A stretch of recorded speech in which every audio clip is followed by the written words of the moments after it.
நீங்கள் தவறவிட்ட எபிசோடுகளை இப்பொழுதே காணுங்கள் உங்கள் Tandivan.com மற்றும் Tandivan யூடியூப் சேனலில்.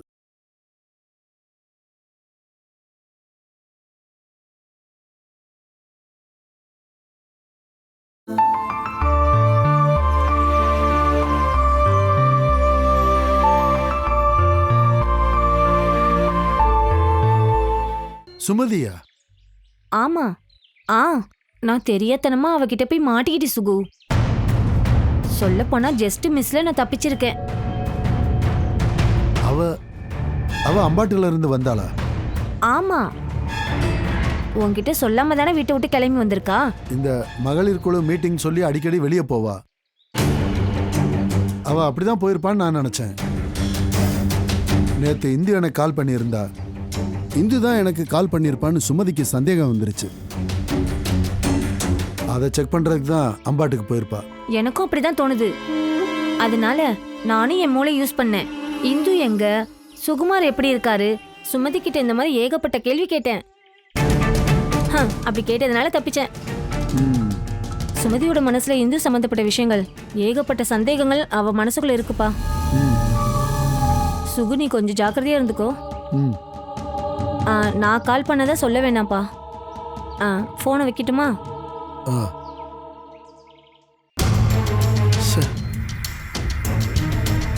பார்வதி அம்மா கிட்ட போய் அவ என்ன பேசிட்டு வந்தான்னு தெரியலையே.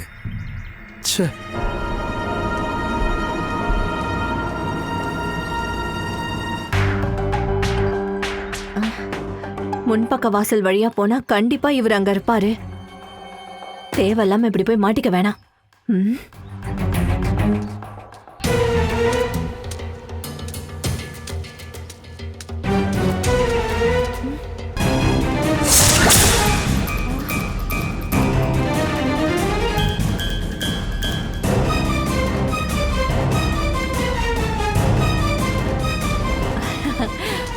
நான் சொசைட்டி பேங்க் வரைக்கும் போயிட்டு வரேங்க.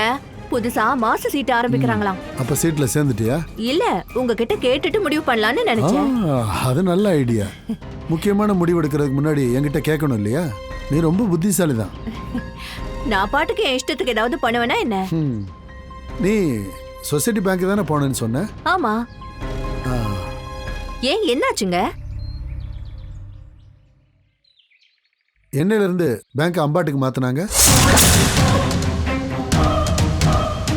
சுமதி உங்ககிட்ட தான் கேட்டேன்.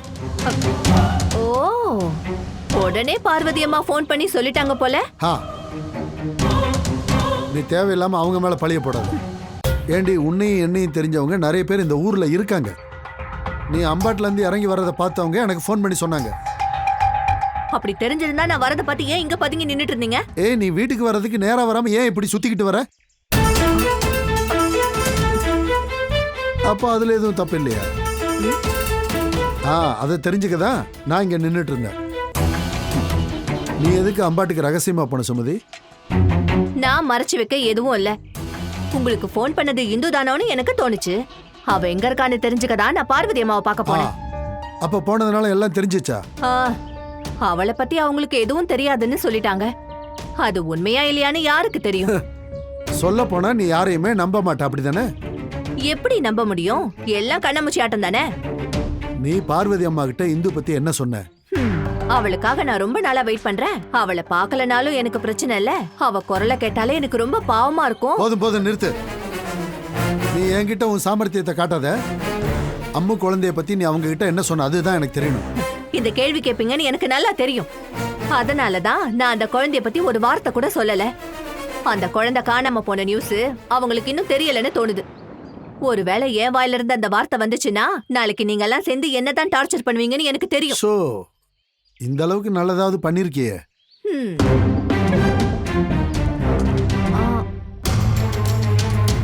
அப்புறம் நம்ம சேச்சி அம்மா இருக்காங்கல்ல. யாரு? சேச்சி அம்மா, தெற்கு தெருவுல இருந்த பழைய மீனாட்சி அம்மா. சேச்சி அம்மா, அவங்களுக்கு என்னாச்சு? அவங்கள நான் பார்த்தேன். பெரிய வீட்டுக்கு பக்கத்துல இருக்கிற ஆனியோ மேரியோ யார் வீட்லயோ தங்கி இருக்காங்க. இத பத்தி உங்களுக்கு தெரியாதா என்ன? ஊர்ல நடக்கிற விஷயம் எல்லாம் எனக்கு எப்படி தெரியும்? அதுவும் சரிதான். ஆ? என்ன ஒரு நக்கலா பேசுற மாதிரி இருக்கு? ஒன்னும் இல்ல.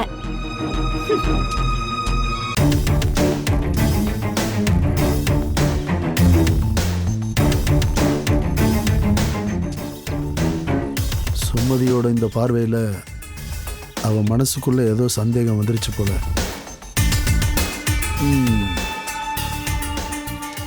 இருந்தாலும் சுபத்ரா அத்தை, என்னால அதை நம்ப கூட முடியல. இப்படியெல்லாம் மனுஷங்க இருப்பாங்களா? இததான் கால மாற்றம்னு சொல்லுவாங்க. சித்தி மட்டும் அரசியலுக்கு போயிருந்தாங்கன்னா நல்லா டெவலப் ஆயிருப்பாங்க. இங்க பாரு, நீ முதல்ல சுத்தி வளைக்காம விஷயத்த சொல்லு. நான் ஹாஸ்பிட்டல்ல இருக்க விஷயத்த யாருக்குமே சொல்லக்கூடாதுன்னு என்னை கட்டாயப்படுத்தினது பார்வதி சித்தி தான்.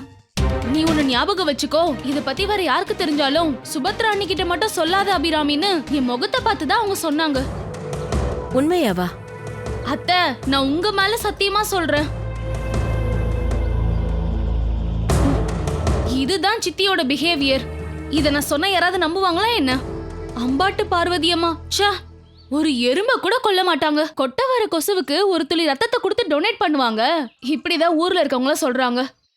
ஆனா அவங்க நடவடிக்கையே வேற. பார்வதி ஹாஸ்பிட்டல்ல இருக்க விஷயம் எனக்கு தெரிஞ்சா என்ன பிரச்சனை? அவளுக்கு மறைக்கிற மாதிரி எதுவும் நோய் இல்லல? ரகசிய படியெல்லாம் சின்ன வயசுலயே தாண்டி வந்த பார்த்தி தானே அவங்க. நீ என்ன யோசனை பண்ற? அது இந்த அளவுக்கு ஆனதுனால நம்ம ஒன்னா கை கோக்கணும். நம்மளோட புதிய எதிரிங்க யாரு? அதுல என்ன சந்தேகம்? பார்வதி இந்துவும் தான். அப்படிதானே? அவங்க உங்க புருஷனோட தங்கச்சி, அதாவது நாத்தனார். இன்னொருத்தி மருமக.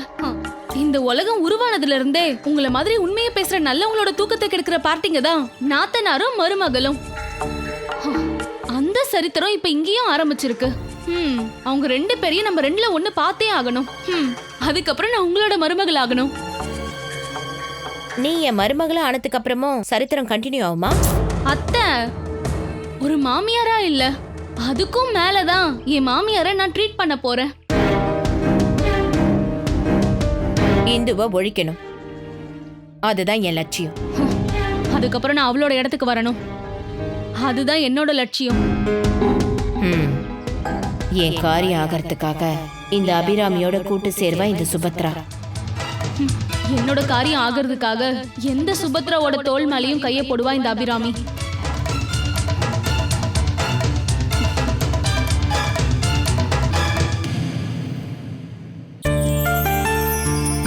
பாருமா, படம் அடைஞ்சதுக்கு அப்புறம் டயர்டா இருந்தா இந்த ஜூஸை கொஞ்சம் குடிச்சுக்கோ.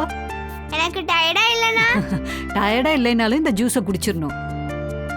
இத நான் வரைஞ்சு முடிச்சிரேன் பாட்டி. ஓ சரிம்மா, நீ வரமா, நீ நல்லா தான் வரையற. முடிஞ்சது.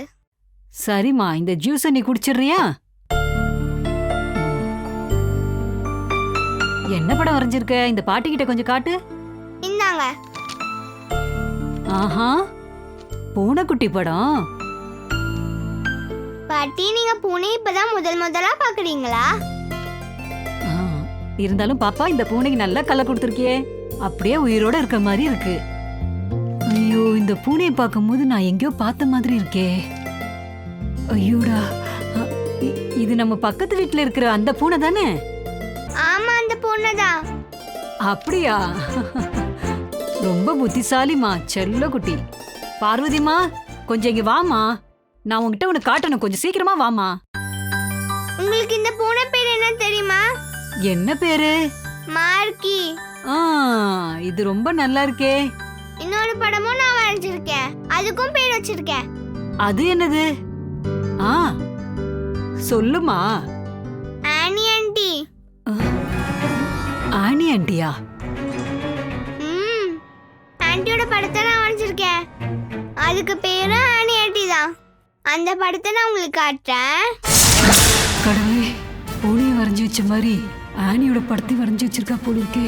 அது பார்வதி அம்மா பார்த்துட்டா இந்துன்னு தெரிஞ்சு போயிடுமே.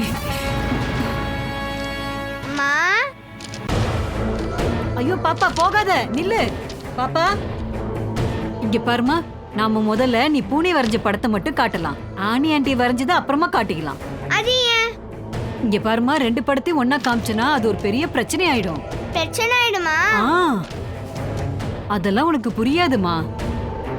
ஆனா ஆனி ஆண்டியோட படத்தை மட்டும் நான் இப்ப காட்டுறேன். அதை என்கிட்ட குடுமா. அம்மா ஐயோ பாப்பா, அதை என்கிட்ட குடுமா. முதல்ல பூனை, இல்ல முதல்ல ஆனி ஆண்டி. அதெல்லாம் அப்புறம் கொடுக்கலாம். பாப்பா பாப்பா. என்ன என்ன இங்க ஒரே சண்டை? இது ஆன்ட்டியோட படம். ஆஹா, கூட நான் பாக்குறேன். நான் கஷ்டப்பட்டதெல்லாம் வீணா போயிடுச்சு.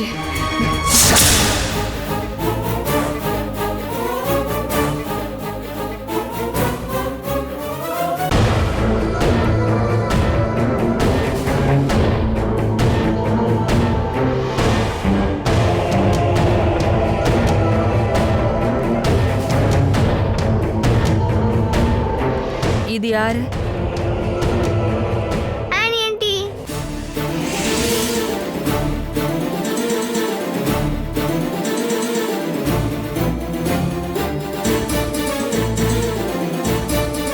உன்னோட ஆன்ட்டி இப்படிதான் இருப்பாங்களா என்ன?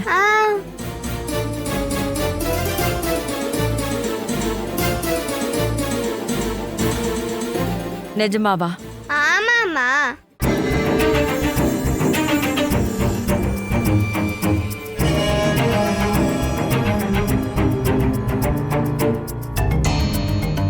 ரோசம்மா இங்க வாங்க. நான் இங்கே இருக்கேம்மா.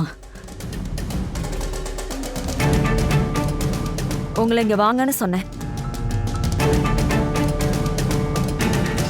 அம்மா அது வந்து அப்படின்னா இதுதான் அந்த ஆன்ட்டியா?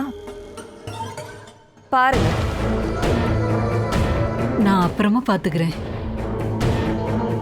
ஏன் இப்ப பார்த்தா என்ன? குடிங்க.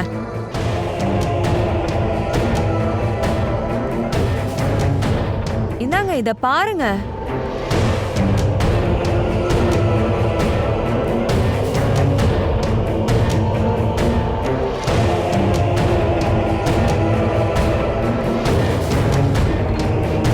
பாப்பா வரைஞ்சிருக்கிறத பாருங்க.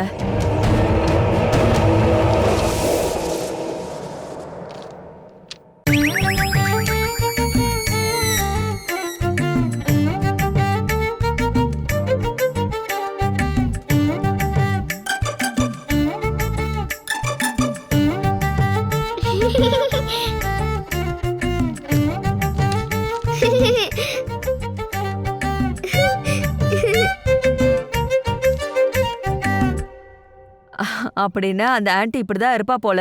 சட்டையும் துண்டும் போட்டிருப்பாங்களா என்ன? இது பாட்டியம்மா. ஆனி ஆண்டி இப்படி இருக்க மாட்டாங்க. பாட்டி நான் உங்களை ஏமாத்திட்டேன். ஐயோ. ஆனாலும் பாப்பா என்ன நீ வரைஞ்சிட்டல. நீ ரொம்ப புத்திசாலி கண்மணி. போன படத்தையும் வரைஞ்சிருக்கேன். அப்படியா? இங்க பாருங்க. ரொம்ப நல்லா இருக்க. அழகா வரைஞ்சிருக்க.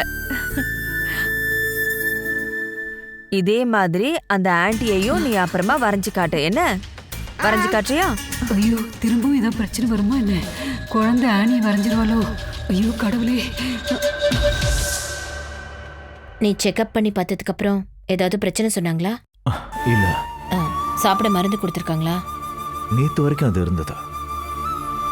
எனக்கு தெரியும்பா, உன் உடம்புல வியாதி இல்லை, உன் மனசுல தான் வியாதி இருக்கு. வெளியில இருக்கிறவங்கள நினைச்சு ஒவ்வொன்றும் யோசனை பண்றப்போ டென்ஷன் தான் ஆகும். அப்படி நினைக்கிறப்பதான் மூச்சு திணறலும் நெஞ்சு வலியும் வரும். கவனமா இருக்கணும்பா. அதை தான் நான் உன்கிட்ட சொல்ல வரேன். நீங்க யோசிக்கிற மாதிரிலாம் இல்லம்மா. நான் இப்பெல்லாம் ரொம்ப யோசனை பண்ணி ப்ரெஷர் ஆயிக்கிறதுல. அது மட்டும் இல்லாம நான் சொல்ற பல விஷயங்களை நீ புரிஞ்சுக்கிறதே கிடையாது அருண். இப்பவும் எப்பவுமே. ஆனா அதே விஷயத்த பார்வதி உன்கிட்ட சொன்னானா நீ நல்லா புரிஞ்சுக்குவ. அம்மாவா இருக்க என்னை விட உன் அத்தைக்கு தானே உன் மனசுல நிறைய இடம் கொடுத்து வச்சிருக்க. அதே நேரத்துல உன்னோட அத்தை இத்தனை நாள் ஆகியும் அவ உன்னை பார்க்க வந்தாளா என்ன? சொல்லு. அதை விடு. உங்க அத்தைக்கு ஜெயிலுக்கு வர்றதுக்கு கௌரவ குறைச்சலா இருக்குன்னு வச்சுக்கோ. ஹாஸ்பிட்டல்ல நீ உடம்புக்கு முடியாம படுத்திருந்த. அதே ஹாஸ்பிட்டல்ல தானே பார்வதியும் படுத்திருந்தா. ஆனா அவ ஒன்னும் அங்க படுத்த படுக்கையா இருக்கல. ஓ ரூமுக்கு வந்து அருண் உனக்கு என்ன ஆச்சுன்னு உங்க அத்தை ஏதாவது உன்னை விசாரிச்சாலா என்ன? அதுவும் இல்ல. நான் எதையும் எதிர்பார்க்கலமா. அது மட்டும் இல்லாம என் பையன் என்னதான் எதிர்பார்க்கறான்? நீ அந்த குடும்பத்துல இவ்ளோ நாள் இருந்து உனக்கு ஏதாவது கிடைச்சதா என்ன? அதுக்கான ஆசை இருக்கணும், அப்பதான் நம்ம நினைச்சது நடக்கும். அப்படி நினைக்கிறவங்க மட்டும்தான் நடத்தி காட்ட முடியும். எனக்கு அதுல ஆசை இல்லைன்னு உங்களுக்கு தெரியும்ல. கண்டிப்பா இல்ல. உன்னை பொறுத்த வரைக்கும் பார்வதி கடவுளுக்கு மேல இல்ல. கடவுளுக்கு மேல இருக்க கம்ப்ளைண்ட்டுக்கு தண்டனை கிடையாது. நீங்க அத்தை மேல கோவமா இருக்கிறத என்கிட்ட சொல்றதுக்காக தான் இங்க வந்தீங்களா? கோபம் எனக்கு இல்லப்பா, பார்வதிக்கு தான், ஓ மேல. அவ சைடுல இருந்து எவ்வளவு அனுபவங்கள் ஏற்பட்டிருக்கு. உன்னை அவமானப்படுத்தினால, வெளியே போக சொன்னால, அதை ஏன் நீ புரிஞ்சுக்க மாட்டேங்கிற? அத்தை என்னை பத்தி ஏதோ தப்பா நினைச்சுக்கிட்டு இருக்காங்க, அதான் இப்படி பண்றாங்க. அது மாறும். காரணம், நான் எந்த தப்பும் பண்ணலன்னு எனக்கு நல்லாவே தெரியும். அன்னைக்கு அத்தை முன்ன மாதிரி என்கிட்ட பாசம் காட்டுவாங்க. என்கிட்ட மட்டும் இல்ல, இந்துகிட்டையும் என் குழந்தைகிட்டையும் பாசத்தை காட்டுவாங்க. எங்களை அவங்க ஏத்துக்குவாங்க. அவங்க மனசு மாறுற வரை நான் காத்துக்கிட்டு இருப்பேன். அப்படியே பொல்லாத இந்து. இங்க இருந்து வெளியே வந்த பிறகு நான் செய்ய வேண்டிய விஷயங்கள் நிறைய இருக்கு. உன்னோட விஷயத்துல எனக்கும் சில பொறுப்புகள் இருக்கு. அதனால நீ தண்டனை முடிஞ்சு வரதுக்குள்ள நான் சில முடிவுகளை எடுத்து வச்சிருக்கேன். நடக்காது. காரணம் என்னன்னா, அதை நீ மட்டும்தான் முடிவெடுத்து வச்சிருக்க. அது மட்டும் இல்லாம அது உன் ஆசையும் கூட. அருண் மேல இருக்கிற பாசத்தினால இல்ல, இந்து மேல இருக்கிற கோபத்தினால தான் நீ இந்த மாதிரி ஒரு முடிவு எடுத்திருக்கிற சுபத்ரா. இந்த முடிவு நான் தான் எடுத்திருக்கேன்னா அது கண்டிப்பா நடக்கும். மகன் ஆபத்துல மாட்டியிருந்தா கூட மருமக கஷ்டப்படணும்னு நீ ஆசைப்படுற. அருணுக்கு இதை விட பெரிய ஆபத்து வேற என்ன நடக்க போகுது? அவன் வாழ்க்கையில மிகப்பெரிய ஆபத்து அவன் இந்துவை கல்யாணம் பண்ணதுதான். அந்த துயரத்துல இருந்து அவனை காப்பாத்துறதுக்காக தான் நான் முயற்சி பண்ணிட்டு இருக்கேன். அதுக்காக நீ கண்டுபிடிச்சது யாருன்னா அபிராமிய. பிரபாகரன் குரூப்போட ஃப்ராடுத்தனமும் பித்தலாட்டமும் அந்த பொண்ணுகிட்ட கொஞ்சம் கூட மாறாம அப்படியே இருக்கு. ஆனா அவ அருணை உயிருக்கு உயிரா காதலிக்கிறா. அவளுக்கு இத்தனை வயசாயும் பொண்ணு கேட்டு வரவங்களெல்லாம் வேணான்னு சொல்லிட்டு அருணுக்காக அவ காத்துக்கிட்டு இருக்காங்க. பொண்டாட்டியும் குழந்தையும் இருக்கிற ஒருத்தனுக்காக ஒரு பொண்ணு வெயிட் பண்ணிட்டு இருக்கிறதுக்கு பேரு பாசம் இல்ல, அது கள்ளக்காதல். கேட்கவே அசிங்கமா இருக்கு. நான் என்ன சொல்ல வரேனா, அருண் இந்து கூட ரொம்ப சந்தோஷமா வாழ்ந்துட்டு இருக்கான்னு நீங்க சொல்ல வரீங்களா? அவளோட கழுத்துல அவன் தாலி கட்டினதுக்கு அப்புறம் தான் அவனுக்கு நிம்மதியே இல்லாம போச்சு. அவங்க 2 பேருக்கும் நடுவுல எப்ப பார்த்தாலும் சண்டை தாங்க இருந்தது. அது இல்லைன்னு உங்களால சொல்ல முடியுமா? அந்த பிரச்சனைக்கு யாரு காரணம்ங்கறத அருண் கண்டுபிடிச்சிட்டான்ல, அது இல்லன்னு உன்னால சொல்ல முடியுமா? என்ன என்ன பதில காணோம்? அபிராமி தான் இதுக்கெல்லாம் காரணம்னு இந்து கதையா போய் சொல்லியிருக்கா. அவ அப்படிதான் போய் சொல்லி அருணை நம்ப வச்சிருக்கா. நான் அபிராமியோட பேரை சொல்லவே இல்லையே. ஆனா அவங்களுக்கு இடையில அபிராமி தான் பிரச்சனை பண்ணாங்கிறத நீ எப்படி கண்டுபிடிச்ச? இந்துவுக்கு எதிராக சதி திட்டம் தீட்டும் போது அபிராமிய அருண் கையும் களவுமா பிடிச்சான். அன்னைக்கு அவன் அவளை அம்பாட்டில இருந்து துரத்தியும் விட்டுட்டான். இன்னொரு ஆளும் அன்னைக்கு பேக் எடுத்துட்டு அம்பாட்டில இருந்து எஸ்கேப் ஆயிட்டாங்க, சுபத்ரா. அதுவும் இந்து கதையா சொன்ன ஒரு பொய்யோட பாகமா என்ன? அந்த சம்பவத்தால ஒரு நல்லது நடந்தது. இந்து எப்படிப்பட்டவ, அவன் நல்லவங்கிறத அருண் ரொம்ப நல்லாவே புரிஞ்சுக்கிட்டான். அவன் நல்லவன்னு புரிஞ்சுக்கிட்டு இப்ப என்ன ஆச்சுன்னு தெரியும்ல. அருண் இப்ப ஜெயில இருக்கான், அதையும் சொல்லுங்க. அந்த சம்பவத்தையும் அதையும் நீ சேர்த்து வச்சு பேச வேண்டாம். இங்க பாரு, நீ அபிராமி கூட சேர்ந்து இந்த மாதிரி பண்றது கொஞ்சம் கூட சரியில்லை சுபத்ரா. நீங்க என்னதான் வளைச்சு மீட்டிங் போட்டாலும் அருண் இந்துவை விட்டு போக மாட்டான். அவனால போகவும் முடியாது. காரணம்? அவன் குழந்தையோட அம்மா தான் இந்து லேகா, அதுதான் காரணம். அந்த உறவு ரொம்ப பலமானதுன்னு சொல்றீங்களா? ஆமா, கண்டிப்பா. இந்துக்கு ஒரு குழந்தை தான் இருக்கா, ஆனா எனக்கு 2 குழந்தைங்க இருக்காங்க. அந்த குழந்தைங்களோட அப்பா தான் நீங்க. புருஷன் பொண்டாட்டி உறவை இவ்வளவு அழகா தெளிவா சொல்ற நீங்க ஏன் என்னை விட்டு போனீங்க? இதுக்கு என்ன காரணம் சொல்ல போறீங்க? நீங்க சொல்றதுக்கு உங்க சைடுல என்ன நியாயம் இருக்கு? அப்படியெல்லாம் காரணம் என் சைடுல இருந்து எதுவும் இல்லை. நான் தப்பு பண்ணிட்டேன்னு சொல்லி அதை நியாயப்படுத்தல. ஆனா நான் உன்னை விட்டுட்டு போகல சுபத்ரா. உங்க வாழ்க்கையில நான் இது வரைக்கும் எந்த குறையும் வச்சதில்லை. இந்த விஸ்வநாதனை பொறுத்த வரைக்கும் இப்பவும் உன் புருஷன்தான். ஆனா நீங்க இன்னொரு காலை இன்னொரு வீட்டுல தானே வச்சிருக்கீங்க, அது மட்டும்தான். யாரோ ஒரு பொம்பளை கூட உறவு, அதனால ஒரு பகை. அந்த பையனோட அப்பா தான் தாம்பத்திய உறவை பத்தி இவ்வளவு அழகா சொல்லிட்டு இருக்காரு. அருணுக்கு பொண்டாட்டியா இருக்க இந்துலேகாவா எனக்கு அன்னைக்கும் பிடிக்கல, இன்னைக்கும் பிடிக்கல. அருண் மேல அபிராமி உண்மையான பாசம் வச்சிருக்கான்னு நான் இப்பவும் நம்புறேன். அவளோட கனவு கண்டிப்பா நிறைவேறணும். அதுக்காக நான் எடுத்த முடிவுல இருந்து கொஞ்சம் கூட விட்டு கொடுக்க மாட்டேன். அந்த முடிவு கண்டிப்பா நடக்கும்னா நீங்க தடுத்தாலும் சரி தடுக்கலனாலும் சரி, நான் அதை கண்டிப்பா நடத்தி காட்ட போறேன்.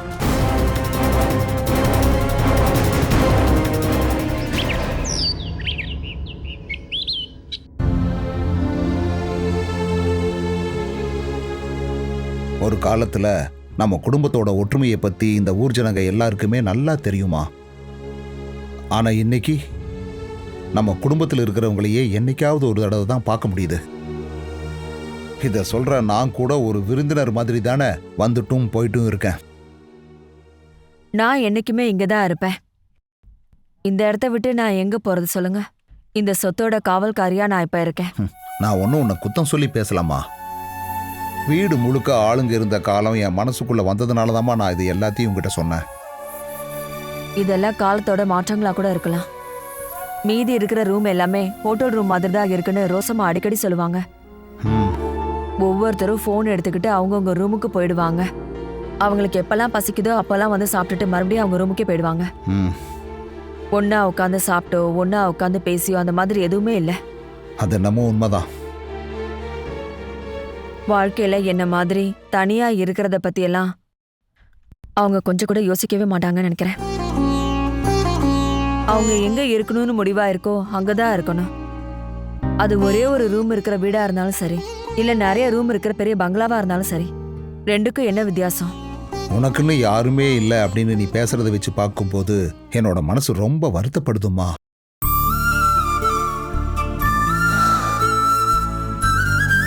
கண்மணி என் கூட இருக்கிறதுனால எனக்கு வேற யாரையும் யோசிக்கிறதுக்கான மனநிலையே இல்லை.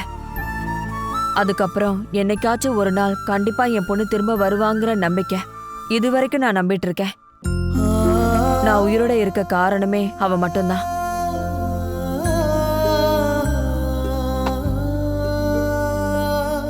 என்ன கேட்டா அருண் இங்கிருந்து இந்துவை கூட்டிட்டு போனது ரொம்ப தப்புன்னு தான்மா நான் சொல்லுவேன். அவங்க போனதுக்காக எல்லாருமே என்னதான் தப்பு சொல்லிட்டு இருக்கீங்க? கொஞ்ச நாளைக்கு முன்னாடி கூட சுபத்ராணியே என்கிட்ட அப்படிதான் கேட்டாங்க. தோஷத்தை கண்டுபிடிக்கிறதுக்காக கண்ணை திறந்து வைக்கிறவங்க என்னைக்குமே அப்படித்தாம இருப்பாங்க. சுபத்ரா மனசுக்குள்ள இன்னொரு விஷயமும் இருக்கு, அது உனக்கு தெரியுமா? முக்கியமா அதை நீ தெரிஞ்சுக்கணும். அருணை எப்படியாவது அபிராமிக்கு கல்யாணம் பண்ணி வைக்க போறாளாம். இப்படித்தாமா அவ தேவையே இல்லாம இப்படி எல்லாம் திட்டம் போட்டுக்கிட்டு இருக்கா. அப்படின்னா இந்து அந்த பொண்ணை ஒதுக்கி வைக்க போறாளாம்.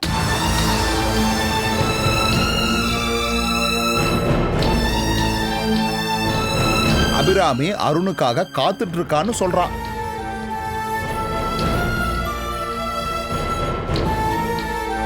உன்னோட கருத்து எதையுமே நீ சொல்லலையே. இதுல நான் என்ன சொல்றது? அருண் தானே அவனோட முடிவை சொல்லணும். இருந்தாலும் இந்த விஷயத்தை பொறுத்த வரைக்கும் நீ உன்னோட கருத்து என்னங்கறத கொஞ்சம் சொல்லலாம் இல்ல பார்வதி? உங்களோட மனசுல என்ன இருக்குன்னு எனக்கு நல்லாவே தெரியும்னே. ஏன் மனசுக்குள்ளேயே அதுதான் ஓடிட்டு இருக்கு. அருணோட விஷயத்துல என்னை விட அவனோட அப்பாவா இருக்கிற உங்களோட வார்த்தைக்கு தான் மதிப்பு இருக்குன்னு நான் நம்புறேனே. அதுதானே சரியும் கூட. அருணுக்கு குழந்தை இருக்கிறதுனால தான் அந்த உறவை எப்படியாவது தொடரணும்னு நான் ஆசைப்படுறேம்மா. ஆஹா, கண்மணி எங்க போயிட்டான்னு நான் இப்ப கேட்கலான்னு இருந்தேன். அதாவது நாளைக்கு நான் இருக்கேன்ல, நாளைக்கு நான் படிக்க ஆரம்பிக்க போறேன். ஆஹா, வெரி குட். நாளைக்கு பாப்பாவுக்கு எழுத கத்து கொடுக்கலான்னு இருக்கோம். நல்ல விஷயம்தாம்மா. கண்மணி, உனக்கு படிக்க பிடிச்சிருக்காமா? நான் படிச்சு டாக்டர் ஆகணும். ஆஹா, நீ ரொம்ப புத்திசாலி பொண்ணுமா. நல்லா இருமா.